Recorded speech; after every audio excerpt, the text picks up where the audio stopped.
2025 game changer తో బోని కొట్టబోతున్నారు. ఎలా ఉండబోతున్నారు అనుకున్నారు?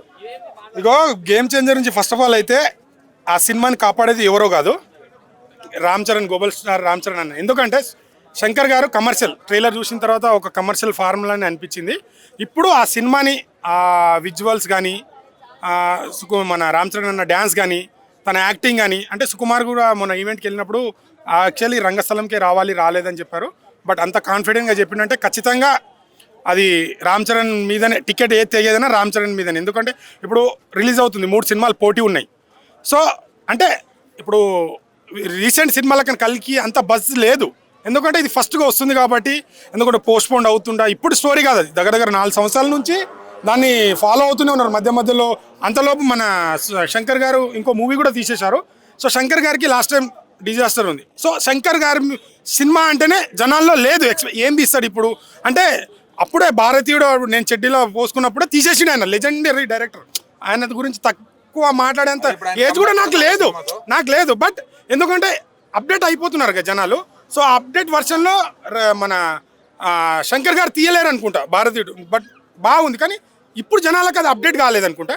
బట్ ఈ సినిమాని కమర్షియల్, అది అర్థమైపోయింది. శంకర్ గారు అంటేనే రాజకీయాలు, ఒక మెసేజ్, ఒక మంచి మెసేజ్ ఇస్తాను అర్థమైంది. సో దీన్ని ఇప్పుడు ఇదంతా పక్కన పెడితే రొటీన్ స్టోరీ, అన్ని రొటీన్ ఉంటాయి, కానీ స్క్రీన్ ప్లే, అక్కడ కామెడీ, రామ్ చరణ్ అన్న యాక్టింగ్, డ్యాన్స్, ఇవన్నీ కలిపి మ్యాజిక్ చేయగలిగితే ఓపెనింగ్స్ కానీ నెక్స్ట్ డే నుంచి టికెట్స్ తెగడం కానీ ఒక మంచి తెలుగు ఇండస్ట్రీకి ఇంకో మంచి హిట్ ఖచ్చితంగా పడుతుంది. అదంతా ఇప్పుడు ఫోకస్ అంతా రామ్ చరణ్ అన్న యాక్టింగ్ మీదనే, ఆయననే మోయాలి. బాలబాబు గారు కూడా ఉన్నారు. ఎలా ఉండబోతుంది మెగా వర్సెస్ నందమూరి? ప్రతిసారి సంక్రాంతి వీరే, లాస్ట్ టైం కూడా ఇద్దరికి చిరంజీవి. బట్ ఇంకోటి ఏంటంటే బాలయ్య గారిది ఏంటంటే ఒక మాస్, జనాలు అట్రాక్ట్ అవుతారు. ఇంకోటి ఏంటంటే బాలయ్య గారు ఒక సాంగ్ ఏదో ట్రోల్ అయింది, అది తప్పి మిగతా దాన్ని తొడలు కొట్టడం, లారీలు విజిల్ చేయడం, ఇలాంటిది ఎవరు ఏ హీరో చేసినా ఒప్పుకోరు, కానీ బాలయ్య చేస్తే ఒప్పుకుంటారు. సో బాలయ్య గురించి అదైతే ఖచ్చితంగా. ఇంకోటి ఏంటంటే వాల్తేరు వీరయ్య లాస్ట్ టైం సంక్రాంతికి మంచి బ్లాక్ బాస్టర్ కొట్టారు కదా. సో తను కూడా మంచి డైరెక్షన్ చేస్తాడు, మంచి స్టోరీ రాస్తాడు, కాబట్టి అది కూడా హిట్ ఉంది. వాళ్ళ ఫ్యాన్స్ కూడా ఈగర్లీ వెయిట్ చేస్తారు. సరే, మరి జనాలు మాస్ మూవీస్ కాదు సంక్రాంతికి వస్తున్నాం అంటున్నారు మరి చాలా మంది.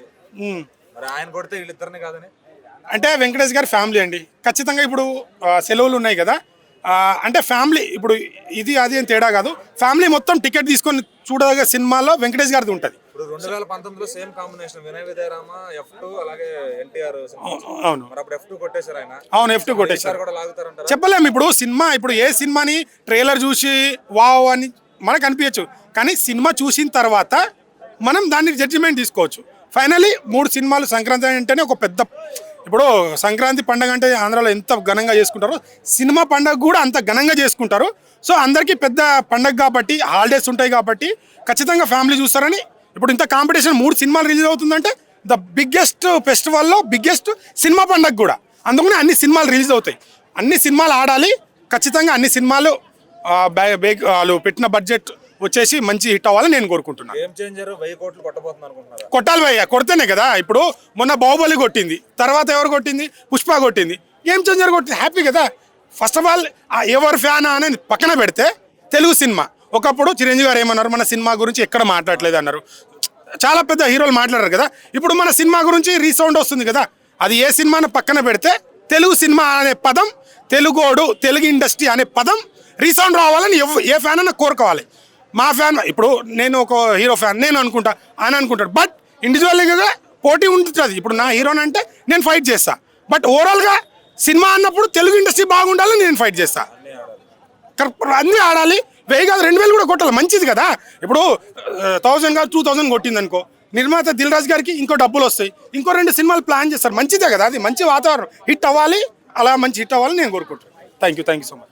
వస్తూ ఉంటుంది పుష్పం ఏడుకుంటుంది కదా చిత్తూరులో, వద్దు తిరుపతి అట్ట అడవిలో గడకడ్డు దుడ్డు పడ్డి మొక్క పడ్డి, పుష్ప మాత్రం ప్రజలకు అన్యాయం చేయడు. పుష్ప 3 వస్తుంది మళ్ళీ, సినిమా అని చెప్పారు సుకన్న. పుష్ప 3 అంటే ఎలా ఉంటుంది తెలుసా? పుష్ప 2లో ఏం స్టోరీ ఉండదు. పుష్ప 3లో నువ్వు చూసావు అనుకో, కానీ బాంబే వెళ్ళాడు కదా పుష్ప 2లో, ఆయన చచ్చిపోదా, బతికే ఉన్నాడు. ఆ ట్రైలర్ వచ్చింది ఫస్ట్ టీవీలో, ఆ టీవీ కొట్టేసి పుష్పని పట్టుకోడా ట్రైలర్ పుష్ప కదా అయితే సార్ హాయ్ బ్రో, అన్న హాయ్ గేమ్ చేంజర్ ట్రైలర్ చూసారా? చూసా అన్న ఎలా అనిపించింది? చాలా క్రేజీ అనిపించింది, చాలా అవుట్ స్టాండింగ్ అనిపించింది. చూసిన విజువలైజేషన్ కానీ సినిమాటోగ్రఫీ కానీ చాలా క్రేజీ అనిపించింది అన్న. రామ్ చరణ్ గెటప్స్ అన్న 4 గెటప్ కనిపించాయి. ఒకటి రాజకీయ నాయకుడు గెటప్ కనిపించింది, ఐఏఎస్ గెటప్ కనిపించింది, కలెక్టర్ కనిపించింది, ఐపీఎస్ ఆఫీసర్ కనిపించాడు, ఇంకా స్టూడెంట్ లా కనిపించాడు. అసలు ఇంత నేను డీకోడ్ చేయలేకపోతున్నా. ఈ సినిమాలో ఏముంది? యాక్చువల్లీ సినిమా పవన్ కళ్యాణ్ చేయాల్సిన సినిమా, బాబాయ్ చేయాల్సిన సినిమా కొడుకు చేసింది కాబట్టి, అబ్బాయి చేసింది కాబట్టి సినిమా మీద చాలా క్యూరియాసిటీ పెరిగింది. ఆ నానా హైరాణ సాంగ్ కానీ, ధూప్ సాంగ్ కానీ, రామచ సాంగ్ కానీ చాలా అవుట్ స్టాండింగ్ కనిపించాడు. నేను చాలా ఈగర్గా వెయిట్ చేస్తున్నాను. ఎన్ని కోట్ల కలెక్షన్ చేశాడు? 100% 2,000 కోట్లు ఈజీ కొట్టే ఛాన్స్ ఉంది. ఫస్ట్ డే ఫస్ట్ టాక్ మాత్రం పాజిటివ్ రివ్యూ వస్తే మాత్రం సినిమాని ఎవడు ఆపలేడు. శంకర్ కూడా మెయిన్ ప్లేస్ అంటే సినిమా ఫస్ట్ డే టాక్ నెగిటివ్ వస్తుంది, second show third show second day release అయితే మాత్రం 100% చాలా బాగుంటుంది. నాకు నమ్మకం ఉంది. శంకర్ మాత్రం చాలా పక్కన ప్లాన్ చేశారు. ఇంకోటి ఏదన్నా పుష్ప సినిమా తీసిన డైరెక్టర్ సుకుమారే మాట్లాడాడు, ఈ సినిమా చూసిన తర్వాత మన రామ్ చరణ్ కి నేషనల్ అవార్డు రావాలని చెప్పిండు. మన మెగాస్టార్ కానీ పవన్ కళ్యాణ్ కానీ చెప్తుంటే వాళ్ళు కూడా రివ్యూస్ చెప్పారు. 100% సినిమా మంచి బాగుంటుంది అన్న ఫీలింగ్ నాకు కలిగింది. ఫస్ట్ డే టాక్ మాత్రం రివ్యూ పాజిటివ్ వస్తే మాత్రం సినిమాలంతా ఈ సినిమా వేరే విశ్వ దాబే రామ గేమ్ చేంజర్ సూపర్ హిట్ రా మామ. సంక్రాంతి బరిలో గేమ్ చేంజర్, అదే విధంగా డాకు మహారాజ్, అలాగే సంక్రాంతికి వస్తున్నాం. ఈ 3 మూవీస్ లో ఏ మూవీ హిట్ అవ్వచ్చు? చూడండి, నేను చెప్పాల్సిన అవసరం లేదు. ట్రైలర్ చూసుకోండి. ట్రైలర్స్ మీరు గేమ్ చేంజర్ చూసుకుంటే 58 మిలియన్ వ్యూస్ ఉన్నాయి. ఆ డాకు మహారాజ్ కి 18 మిలియన్స్ వ్యూస్ ఉన్నాయి. సంక్రాంతి కోసం 9 మిలియన్ వ్యూస్ ఉన్నాయి. దీన్ని బట్టి అర్థం చేసుకోవచ్చు ఏ సినిమా బజ్ ఉంది, ఏ సినిమాకి ఎక్కువ వ్యూస్ వస్తాయి, ఏ సినిమా ఎక్కువ హిట్ కొడతా అని చెప్పొచ్చు. కానీ ఒకటి చెప్తానా, మీరు చూసుకుంటే బేబీ సినిమా కానీ, కాంతార సినిమా కానీ, కేజీఎఫ్ సినిమా కానీ, సినిమా మనకు తెలియనప్పుడు కూడా సినిమా కంటెంట్ బట్టి సినిమా లేపుతారు. కేజీఎఫ్ సినిమా ఫస్ట్ పార్ట్ ఎవరు తెలియదు, రిలీజ్ అయిన నెక్స్ట్ 3-4 వీక్స్ తర్వాత సినిమా బజ్ పెరిగింది. అంటే చేస్తే సినిమా కంటెంట్ ఉంటే మాత్రం ఎవడు ఆపలేడు. నాకు నమ్మకం ఉంది. తెలుగు ప్రజలు చాలా గొప్ప వ్యక్తులు, వాళ్ళు కంటెంట్ ఉన్న సినిమాలు బాగా లైక్ చేస్తారు. కాంతార కానీ, కేజీఎఫ్ కానీ, ఆల్టర్నేట్ అయినా సినిమాల కంటెంట్ మాత్రం మంచి హిట్ కొడతా నమ్మకం ఉందన్న. అదే విధంగా ఇప్పుడు దిల్ రాజు గారు తెలంగాణ ప్రజలకి చికెన్ మందు తాగడం తప్పించి సినిమాలు చూడటం రాదు అనేది ఒక ప్రెస్ మీట్ లో మాట్లాడారు. దాన్ని మీరేం చెప్తారు? సో అది ఆయన అడగలన్న, కానీ అట్లా మాట్లాడడం తప్పు. ఎందుకంటే సినిమా చూసే వాళ్ళు ఏంటంటే 3 గంటలు ఉంటుంది అన్న. సో మందు అనే వాళ్ళ పర్సనల్, తాగడం వల్ల పర్సనల్. సో సినిమా చూడంత మాత్రం వాళ్ళ పర్సనల్ డ్యామేజ్ చేయడం మంచి పద్ధతి కాదు. సో మీరు నాకైతే టుబి ఫ్రెండ్ చూడలేదు, సో నేను ఇట్లా అనుకోవట్లేదు. దిల్ రాజు గారికి చాలా ఇష్టం తెలుగు ప్రజలు అన్నా కూడా, తెలంగాణ అన్నా కూడా. ఎందుకంటే తన తెలంగాణ తనకు ఒక పదవి కూడా ఇచ్చారు. అట్లాంటి వ్యక్తులు అట్లా మాట్లాడడం సరి చూసుకోవాలని మనస్ఫూర్తి కోరుకుంటున్నాను. Thank you bro, thank you. Hi bro, hi అన్న. గేమ్ చేంజర్ ట్రైలర్ చూసారా? చూసాను భయ్, ఎలా అనిపించింది? బాగుంది భయ్. అంటే చూస్తున్నంతసేపు కూడా మళ్ళీ చూడాలనిపించే ట్రైలర్ అనమాట. చాలా డిఫరెంట్ గా అనిపించింది. అసలు డైరెక్షన్ కూడా కొత్తగా అనిపించింది. అంటే ఇప్పుడు మామూలుగా ఆడియన్స్ ఎలా ఉంటారు అంటే కొద్దిగా క్లాస్ ఆడియన్స్ ఉంటారు, మాస్ ఆడియన్స్ ఉంటారు. అయితే ఈ సంక్రాంతికి ఏంటంటే ఈజ్ ద బెస్ట్ ఏంటంటే క్లాస్ మాస్ ఆడియన్స్ని మెప్పిస్తేందుకు వస్తున్న సినిమా గేమ్ చేంజర్. అసలు డిఫరెంట్ కాన్సెప్ట్, అసలు క్యారెక్టర్ వైజ్ కూడా చాలా బాగుంది. మన హీరో గారి లుక్, రామ్ చరణ్ గారి లుక్లు కూడా డిఫరెంట్గా అనిపించిన లుకింగ్ వైజ్ కానీ, ఆ డైలాగ్ డెలివరీ కానీ, ఆ పంచకట్టుడు అదంతా వేరే లెవెల్ భయ. చాలా అంటే కొత్తదనం చూపించాను అనిపించింది సినిమా అయితే నాకు. ఆ ట్రైలర్ చూసినంత చెప్పు. సాంగ్ అయితే నాకు చూసాకైతే సాంగ్స్ బాగున్నాయి.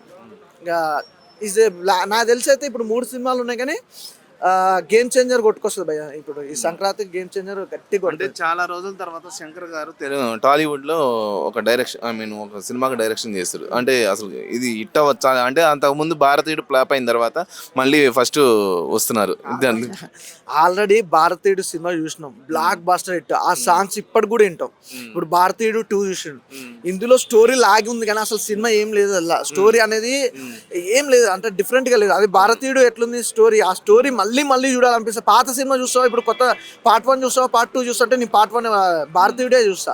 సినిమా ఆ లెవెల్లో ఉంటుంది. ఎందుకంటే ఆ స్టోరీ కానీ, ఆ యాక్టింగ్ కానీ, అంతా సాంగ్స్ కానీ కనెక్ట్ అయిపోయినాయి భయ్య. ఆ పల్లెటూరు వాతావరణం అంతా దీనికి పార్ట్ 2కి అయితే సెట్ కాలేదు. కానీ అదే కసితోటి ఇప్పుడు గేమ్ చేంజర్ శంకర్ గారు అయితే ఖచ్చితంగా ఇట్టు కొడతారు, అందులో డౌట్ అయితే లేదు. ఎందుకంటే ఆ సినిమానే ఫ్లాప్ అయింది కదా, ఇది బ్లాక్ బాస్టర్ కొట్టాలని తన కసి అయితే ఉంటుంది కదా. అట్లా అంటే ఈ మూవీ ఎన్ని కోట్ల కలెక్షన్ చేయొచ్చు అంటారు? కోట్లని కాదు భయ్య, అంటే సినిమా అయితే వేరే లెవెల్లో కలెక్షన్లు వస్తాయని. కానీ ఎందుకంటే ఇప్పుడు పుష్పక్ అయితే సినిమా రిలీజ్ అయినప్పుడు వేరే సినిమాలో ఏ సినిమా పోటీ లేదు. ఈ సినిమాకి ఏంటంటే బాలయ్య బాబు, వెంకటేష్ గారు ఉన్నారు. ఇక అందుకే చూడాలి. కలెక్షన్లు అయితే మంచి కలెక్షన్లు వస్తాయి. ఇండస్ట్రీకి అయితే ఒక మంచి హిట్ అయితే ఇస్తుంది రామ్ చరణ్, అందులో అయితే ఎలాంటి డౌట్ లేదు. అంటే ఇప్పుడు పుష్ప 2 చాలా రోజుల తర్వాత మళ్ళీ ఒక 20 మినిట్స్ సీన్ అనేది యాడ్ చేయడం జరిగింది. అసలు దాని గురించి మీరే? ఇది నాకు అదే అనిపిస్తుంది, అదేదో అప్పుడే యాడ్ చేయొచ్చు కదా. అప్పుడు మనకు ట్రైలర్లో చూపించింది కానీ, మామూలుగా బయట మనకు ట్రైలర్లో చూపించింది కొత్త కొన్ని ఆ క్లిప్లు అనేది పుష్ 2లో లేవు. కానీ మళ్ళీ ఇప్పుడు యాడ్ చేస్తారంటే అప్పుడు మరి బిజినెస్ పరంగా అనుకోవచ్చో, లేకపోతే సినిమా మళ్ళీ కొత్తగా చూపించాలనుకుంటారో ఏందో మరి తెలియదు. మరి అంతే. డాకు మహారాజ్ అండ్ అదే విధంగా గేమ్ చేంజర్, ఈ 2 మూవీస్ లో ఏ మూవీ హిట్ అవ్వచ్చు? బాలయ్య బాబు కూడా ఏం తక్కువ కాదు భయ్య, ఎందుకంటే ఇప్పుడు స్టార్ హీరోలకు పోటీగా వచ్చే హీరో ఏకైక హీరో అంటే ఇస్ ఎ బాలయ్య. తన రికమెండేషన్ కానీ అసలు ప్రొడ్యూసర్స్ కూడా అసలు తనకిచ్చే బడ్జెట్ కంటే మించి ఇస్తారు. బాలయ్య బాబు అదే న్యాయం చేస్తుండు, బ్లాక్ బస్టర్ ఇట్టే కొడుతుంది కదా నేను. కానీ ఈ 2 సినిమాలలో అయితే నాకు తెలిసి అయితే బాలయ్య బాబు ఒక లెవెల్ ఉన్నా కూడా దానికి వచ్చే కలెక్షన్ దానికి వస్తాయి. రామ్ చరణ్కి అయితే గట్టి కలెక్షన్స్ వస్తాయి. మళ్ళీ ఇండస్ట్రీలో రాసుకుంటాడు. సంక్రాంతి బరిలో ఇప్పుడు డాకు మహారాజ్, అదే విధంగా గేమ్ చేంజర్, అదే విధంగా సంక్రాంతికి వస్తున్నామని వెంకటేష్ గారి మూవీ రాబోతుంది. ఈ 3 మూవీస్ లో ఏ మూవీ హిట్ అవ్వచ్చు? నాకైతే గేమ్ చేంజర్ అన్న. ఎందుకని చెప్తా. గేమ్ చేంజర్ అనేది ఏంటంటే ఇట్లా క్లాస్ మాస్ ఆడియన్స్ ని కనెక్ట్ అయిపోయే సినిమా అది. ఖచ్చితంగా అందరూ చూస్తారు. నెక్స్ట్ వచ్చి మీరు అన్నారు వెంకటేష్ గారి సినిమా అంటే ఓన్లీ ఫ్యామిలీ ఎంటర్టైన్మెంట్. ఇప్పుడు ఏమైతుంది అంటే ఇక్కడ ఫ్యామిలీ ఎంటర్టైన్మెంట్ కాబట్టి ఫ్యామిలీకి మాత్రమే వెళ్తాయి మామూలుగా. ఈ సినిమాకి ఫ్యామిలీ అని కాదు, ప్రతి ఒక్కరు వెళ్తారు ఈ సినిమాకి. ఎందుకంటే క్లాస్ మాస్ పీపుల్స్ అందరూ వెళ్తారు. అందులో ఏంటంటే అంటే కూల్గా ఒక మిడిల్ క్లాస్ ఫ్యామిలీ ఎలా ఉంటుంది ఆ టైప్లో అనిపించింది నాకు. సాంగ్స్ కానీ తన యాక్టింగ్ కానీ ఎవ్రీథింగ్ చూసుకుంటారు.